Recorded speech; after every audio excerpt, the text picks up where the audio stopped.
competition, taking a hit of about £700 million.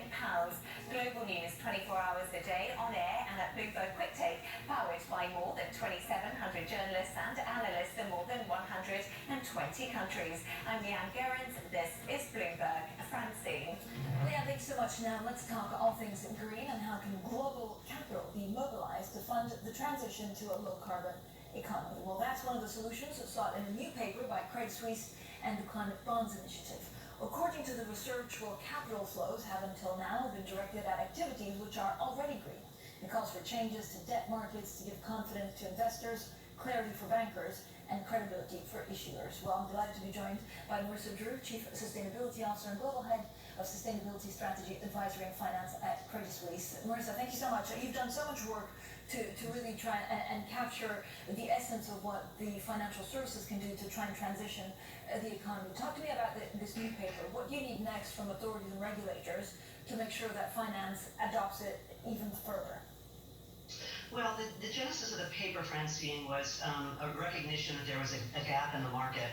We already today have a $1 trillion green bond market, which is very dedicated with use of proceeds transactions that are geared toward green. But at the same time, we were seeing the regulatory community asking the capital markets practitioners to really accelerate the finance of the corporate transition.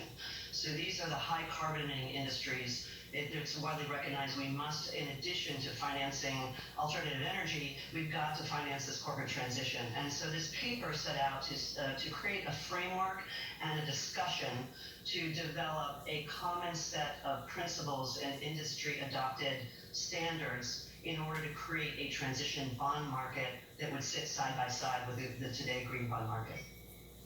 So how do you get the market to actually adopt this? Well, we started by trying to take the lessons learned from the scaling of the green bond market and apply those to this transition concept. But it's hard because it's pretty clear what is already green. But in the transition discussion, we want to make sure that we're setting out a rigorous set of standards for what a transition means. And today, in the absence of a commonly adopted framework and set of principles, we see a number of transition-labeled issuances coming out, but they're self-labeled issuances.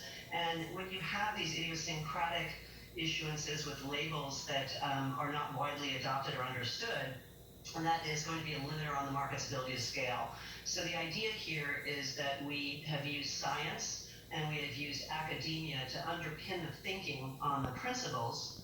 And then we have solicited input from all sorts of practitioners and stakeholders, whether it be thought leaders, academics, scientists, bankers, and so on, to give us feedback on the first cut at this paper. And now we've launched it this week officially into the market, and we are seeking further input and a real sort of consultation from all the other stakeholders that would have an interest in this and interest in seeing the market scale to give us their feedback. We'd like to incorporate that and then ratify this and then get it out into the market. So that's the plan. So this is also hand in hand with what, some of the things that the EU will do on taxonomy and things like that. How is this different from the transition bond market? Well, it actually is. What we're trying to do is it is part of the transition bond market. So the EU is certainly, they have taxonomy for green. They're exploring the taxonomy as well for the concept of transition.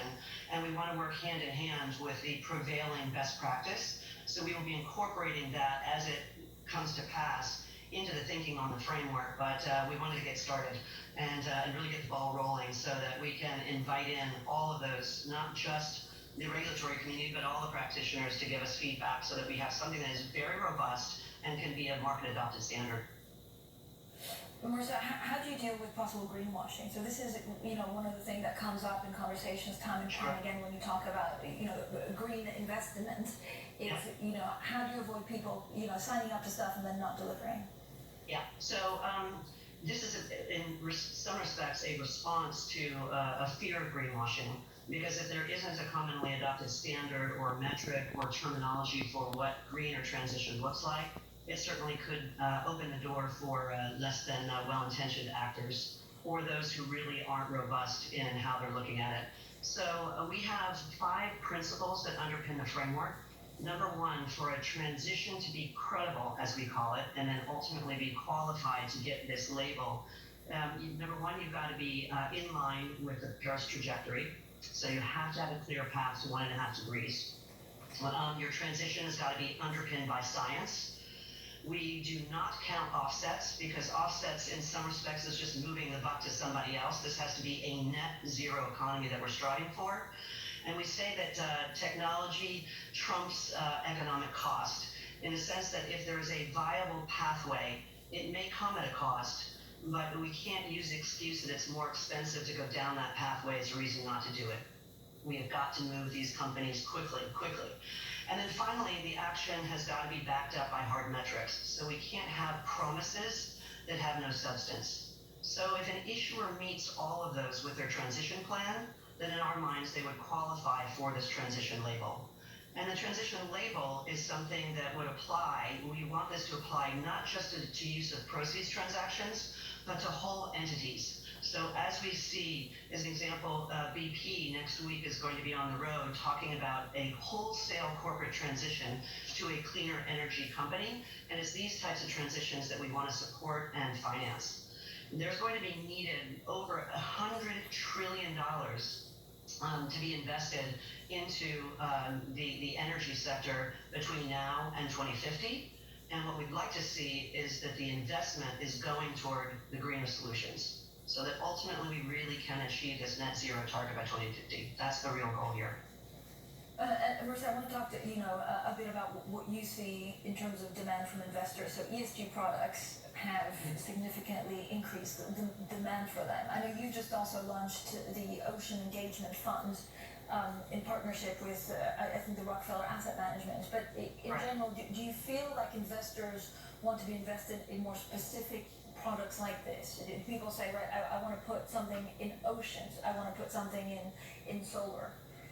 It's a great question. I think in general ESG strategies, so those that take into account environmental, social, and governance characteristics into their investment thinking and investment strategies, that has just exploded, and we've seen an enormous amount of capital come into these strategies, even in the depth of the crisis and through the recovery. But increasingly, we see investors also wanting to go further than that and align their capital thematically with the things that they care about. Particularly on our private client side, we see that a lot of these topics, whether they be social or environmental, are quite emotive and elicit a passion from the investor.